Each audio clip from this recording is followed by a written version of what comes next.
Oscar, porque ayer lo mencionábamos. Oscar Atienza, magíster en salud pública, creo que tuvo un rol clave en la pandemia a la hora de advertir lo que significaba, al advertir lo que era esta pandemia, al advertir las consecuencias, al mencionar lo importante que era el cuidado, hacer críticas respecto a las políticas del gobierno. Fue un referente muy importante para nosotros y es por eso que le queríamos consultar cuál era su opinión de la salida de Argentina de la Organización Mundial de la Salud. ¿Qué consecuencias podría tener esta decisión, esta política nacional para nosotros, para los habitantes? ¿Cómo estás, Oscar? Bienvenido. Hola, ¿qué tal? ¿Cómo están? Buen día, como siempre, gracias por la invitación. Y ayer fue un día bastante complicado por el tema de las notas, por lo de la supuesta salida de Argentina en la OMS, así es que estuvimos bastante agitados. Mira, yo creo, primero es un error, sería una catástrofe que la Argentina se salga de la OMS. Todos los países del mundo están en la OMS. Hay dos territorios, que son dos islitas, Niue e Islas Cook, que seguramente en su vida lo han escuchado, son muy chiquitas, y Liechtenstein, que sí es un estado de Europa, pero es muy chiquitito, es pequeño. Salvo esas tres excepciones, el resto de los países, tendría que decir ahora, salvo la Argentina, están en la OMS. Es un error porque en realidad allí es donde el equipo de salud articula conocimiento sobre todo eso. Y desde la OMS, digo, miente el vocero presidencial, miente el presidente cuando dice que nos ordenaron de algún modo que tomáramos medidas. No, para nada. La OMS no ordena, sino que emite recomendaciones. De hecho, Estados Unidos no siguió los lineamientos de la OMS en el 2020. Donald Trump perdió las elecciones porque no le hizo caso a la OMS. Claro. Y hoy tiene una tasa de mortalidad de 3.59 en COVID. Argentina tiene una tasa de mortalidad de 2.5. Y recordemos, porque hay que tener un poco de memoria, que en la Argentina no adherían a las medidas de la OMS las 24 provincias. Habían 7 que se negaban permanentemente y esas 7 provincias tienen excesos de mortalidad. Puntualmente a esas 7 provincias, es decir, que no seguir los lineamientos de la OMS generó mayor cantidad de muertos, pero nos quieren engañar con esta historia de la cuarentena. A todos nos molestó la cuarentena, no creo que haya persona en el mundo que no le haya, digamos, que le haya agradado la cuarentena. Claro, quedarse encerrado. Claro. Oscar, pero de todos modos, haciendo una especie de revisionismo,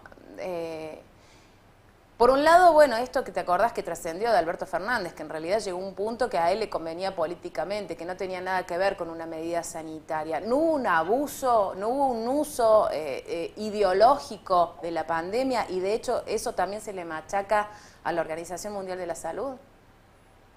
Yo lo vi a la reta al lado de Alberto Fernández, de modo que todo el espectro político de algún modo en los primeros meses se vio beneficiado de ese tema político. Ahora, las medidas fueron correctas. Digo, yo tengo que separar lo político en ese momento de las medidas. Es más, yo en algún momento pedía medidas más duras. Recuerden, para Córdoba yo pedía el botón rojo. Acá no entramos en cuarentena y llegó un momento que empezaron a internar, ¿se acuerdan del código rojo que habilitó el Ministerio de Salud de la provincia? Que era internar personas en la casa. Un 2 de junio salió el ministro de Salud de la provincia a decir que yo era un irresponsable y un irrespetuoso. Y 3 días después, el 5 de junio, estaba junto al gobernador diciendo vamos a cerrar las escuelas. Entonces, todo el espectro político de algún modo se sacaba la foto porque cada vez que tomaban algún tipo de medida bajaban la cantidad de casos. De ahí en más, yo creo que las medidas fueron correctas, lo dicen las estadísticas.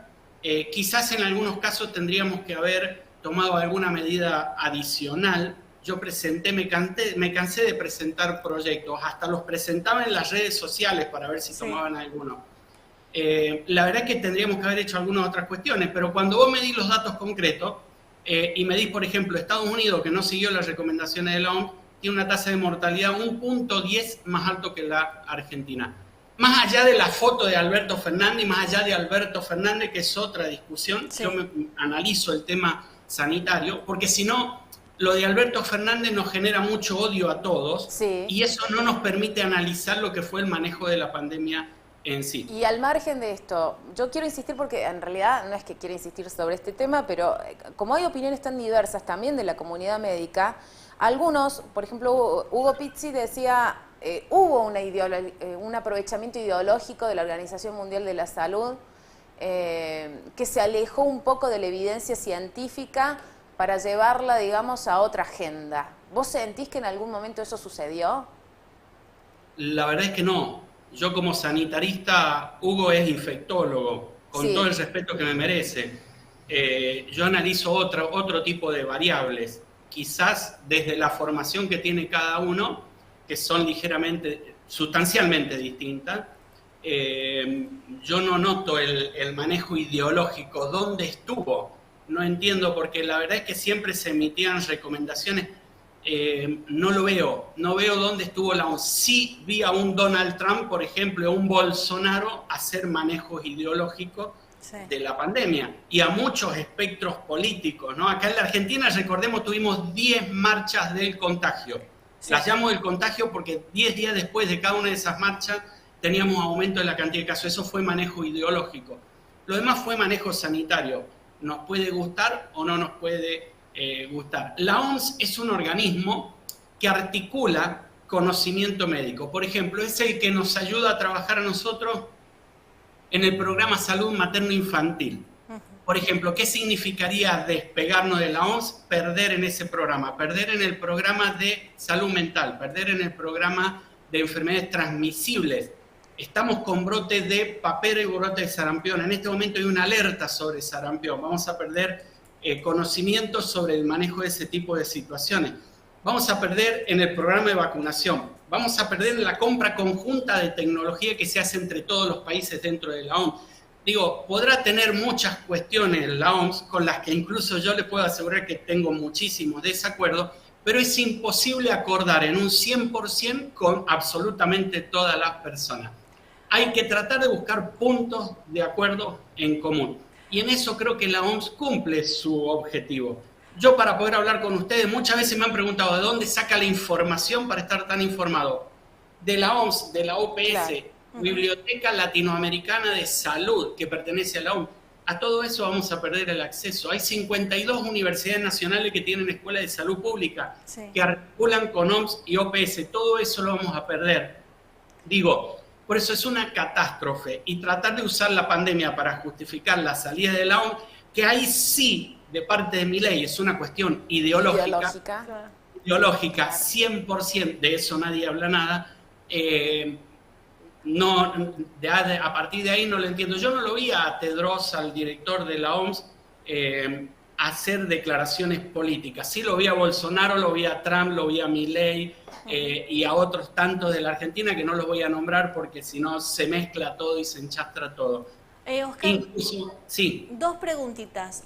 Mencionaste el tema de la vacunación y eso era uno de los temas que empezó a preocupar y a hacer mella sobre cómo perdería la Argentina en cuestiones de vacunación, que suele dividir aguas porque es muy grande digamos, el movimiento antivacuna y se generó también el movimiento antivacuna durante la vacunación que se hizo en el COVID. Y la segunda es, ya lleva más de un año Milei enfrente del gobierno nacional. ¿Por qué ahora? ¿Por qué salir ahora de la Organización Mundial de la Salud? ¿Qué efecto se quiere lograr?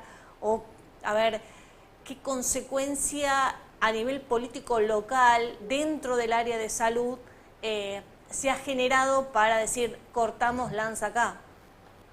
Mira, yo creo que ha sido una cuestión más coyuntural, política, de seguir lo que dijo Donald Trump, porque al día siguiente acá Milei anunció que se salía de la OMS, y créanme que Donald Trump no se va a salir de la OMS porque es un espacio de poder. Lo que sí va a intentar es de poner un director del riñón de él, es decir, a Tedros lo van a sacar y ponerlo. Yo creo que ha sido una cuestión coyuntural y también para tapar el tema de Davos, que la verdad que fue caótico y le hizo perder, dicen, según leí algunas encuestas, más de 10 puntos de imagen.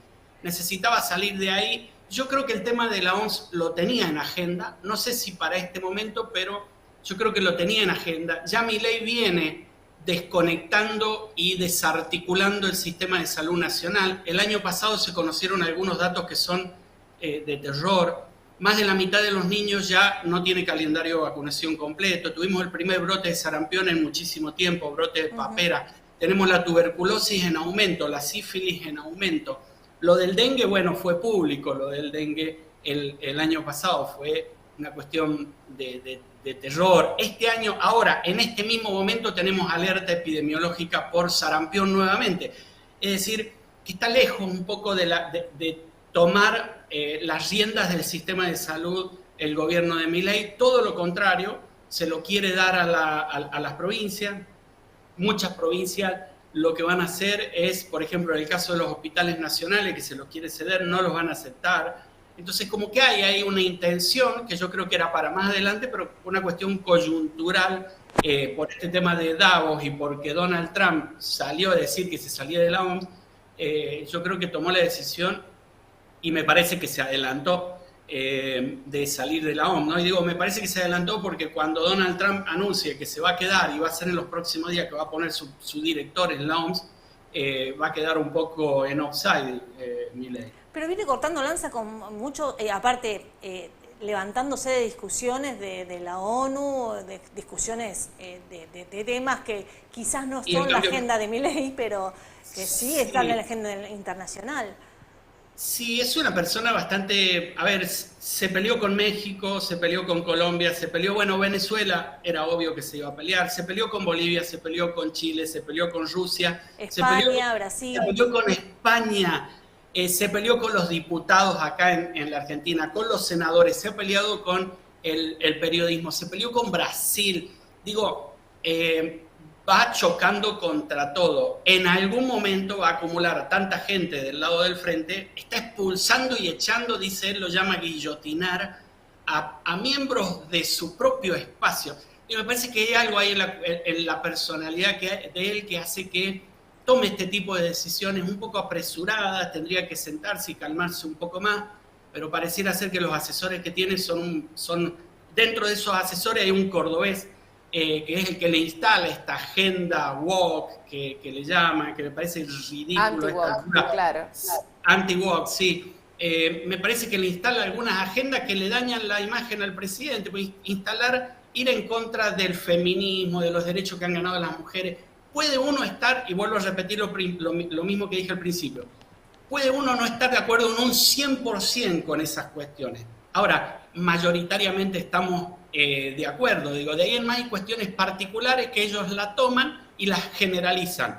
Dicen, un matrimonio gay en Estados Unidos violó a los chicos y a partir de ahí todos son pedófilos. Sí, sí, bueno, generalización propia de discursos que nosotros ya conocimos y que le hicieron muy mal al mundo, pero ni siquiera decir a la Argentina. Toma un ejemplo de Estados Unidos, no habla de Lucio, por ejemplo, de Lucio Dupuy, por ejemplo, no habla de eso, habla de Estados Unidos. Bueno, ponerle que se agarrara de eso, que fue un caso particular, pero no, es que te estoy diciendo, está mirando para Estados Unidos y nunca para adentro, más allá de que esté bien o mal. Trata de buscarle una coherencia de su pensamiento, basate en algo de Argentina y que no haya habló sí de este hombre autopercibido mujer que violó en las cárceles de Córdoba, ¿no? Pero bueno, digo, hacer de la excepción la regla también tiene una intencionalidad clara, tiene un camino, una intencionalidad. Capaz que él está convencido que ese es su lugar. Sería bueno discutirlo, pero estaríamos toda la mañana. Oscar, muchísimas gracias por tu tiempo y por brindarnos siempre precisiones sobre estos temas. Y claridad. Gracias a ustedes por la comunicación, un gusto siempre. Gracias. Acá nos quedamos con Gaby también, ¿no? Hablando un poco, y sí, da tela para cortar, porque en realidad hace de la excepción una regla, que tal vez, no sé si él es que está en este momento queriendo cultivar imagen positiva o la definición de un político que tiene en claro, a ver, una decisión y la cumple, ¿no? Que esto es lo que llama la atención, porque vos le podés criticar todo, pero vos no te puede sorprender lo que pensaba Milei. No, es que todo el mundo sabía qué es lo que iba a pasar. Me parece que mucha gente, como siempre hemos hecho en este país, votó en contra de... Claro. Y dijo, esto no lo va a cumplir.